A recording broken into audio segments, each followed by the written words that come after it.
Hi guys! Welcome back again to my YouTube channel. It's me again, Cindy, and you are watching on iCindy's Vlog. So for today's video guys, ay meron akong isi-share sa inyong diskarte tip ko dito sa Hong Kong. Bakit diskarte tip? Kasi nga guys, gagamitin ko yung talent ko na pagkikilay sa mga kapwa nating OFW dito sa Hong Kong.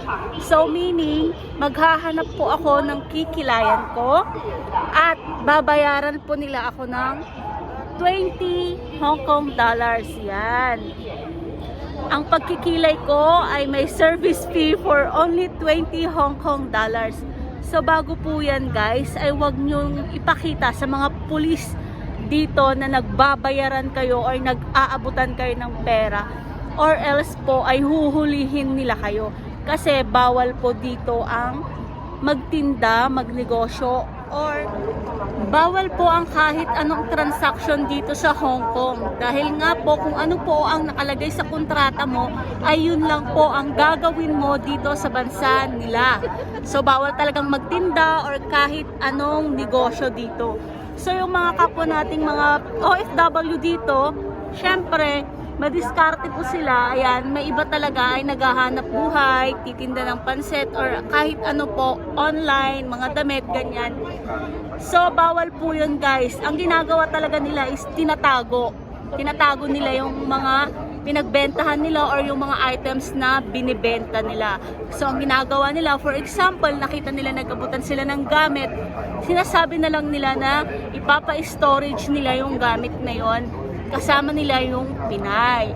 Kasi guys, kapag nakita nga nila na nag-aabutan kayo ng pera, excuse me, ayan, kung nakita nila nag-aabutan kayo ng pera, hinuhuli talaga nila yan. Or may multang 2,000 Hong Kong dollars. Ayan.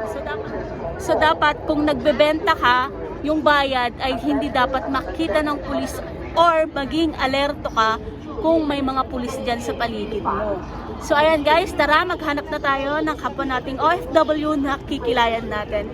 So keep on watching! So ayan na nga guys, ay may nakita tayong isang kasamahan nating Pinay dito at kikilayan natin siya.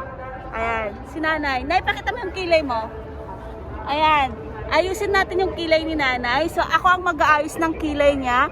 So after kong ayusin guys, ipapakita ko sa inyo yung magiging itsura ng kilay niya. So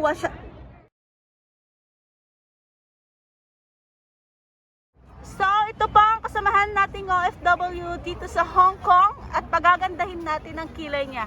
Ayan, nakikita nyo guys yung kilay ni Nanay. Ayan, no, tumutubo na. Pangit na siya guys. Pagagandahin natin. Pagagandahin nga natin ang kilay ni Nanay. So ayan, samahan nyo ako at kilayan natin. Ipapakita ko sa inyo ang kakalabasan ng kilay niya.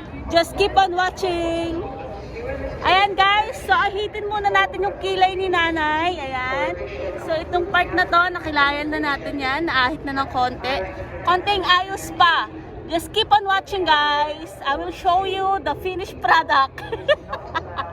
So ayan na nga guys, naahit natin. Kitang-kita nyo naman yung mga buhok. Kitang-kita nyo yan. So ngayon, this time, i-drawingan na natin yung kilay ni Nanay. So ayan. So ayan, na-start ko na siyang guhitan. So using this eyeliner, yung sinabi ko nga sa inyo sa latest video ko, ayan, si Eleanor po yung ginagamit ko, ayan. Eleanor po yung ginagamit ko, made in Japan. So that's it guys, nakilayan na natin si Nanay, ayan yung kilay niya. O, diba? Ayan yung kilay niya. Ayan ang unang nating nakilayan guys dito sa Hong Kong. Ayan. Diba? Tamang diskarte lang para may pang merienda tayo guys. For 20 Hong Kong dollars. At least, meron na tayong pang merienda. Diba? Sayang din yon.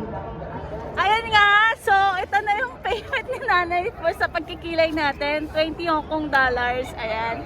Inabot niya sa akin. Ayan. So ayan guys, kapag hindi ka pa nakapag-subscribe sa YouTube channel ko, ay mag-subscribe ka na at i-click na ang notification bell para ma-notify ka sa mga videos na i-upload ko. Ayan, naka-yellow tayo dahil swerte daw ang yellow ngayon guys. Ayan. Please don't forget also to like, comment, and share this video. Thank you for watching!